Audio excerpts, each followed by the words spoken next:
This is a message for the WNBA. Do you realize that what you have in Caitlin Clark is a once-in-a-generation talent? She was massively successful in college, and that's transcended into the WNBA, where she's leaps and bounds above pretty much most every player there. You're allowing her to get beaten up on the regular during games, flagrant fouls, people trying to take her eye out. That's happened a couple different times last year and this year. And you're not protecting your asset.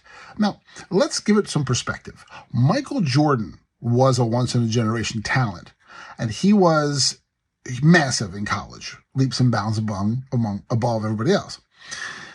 He went to the NBA, and it transcended into the game, and he was changing the game. But for the first 2 seasons, he was abused by the Detroit Pistons primarily. Defense was a lot more aggressive back then, so what we call flagrant fouls now were kind of commonplace back then. But the bad boys of Detroit were really bullies back in the day, and they beat the hell out of the man. So Jordan rebounded, came back, built his body up, got stronger, got better. But the NBA changed the rules a bit and started enforcing more fouls, calling more fouls against players to protect their asset. Because Jordan was putting butts in the seats, he was worth millions in viewership and merchandising ticket sales. They protected their asset. WNBA, you're not protecting your asset in Caitlin Clark. I'm not saying she gets favoritism, but you have to start enforcing the rules. You have to call the penalties, the fouls against these players. You have to call the flagrants. You have to fine people. You have to kick them out of games if they're doing things to intentionally try to hurt her. But for some reason, the WNBA doesn't want to protect Caitlin Clark, and I don't quite understand why. Now, I'm going to talk about this more in an upcoming episode of the ProZone Show, because I have some theories and other people have put in their opinions.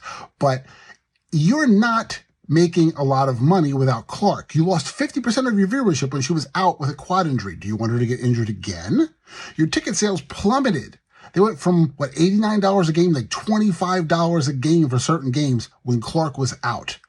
You're getting money from the NBA to keep you alive. Wouldn't you like to be sustainable on your own? And you can do that by building up around Caitlin Clark. She puts butts in the seats, and she inspires young women to come and play college basketball and potentially pro basketball. You're not doing the right thing here. You're making dumb mistakes, and I don't know why, but I'm going to find out in more detail. I have theories, as do others. We'll talk about that on the next ProZone.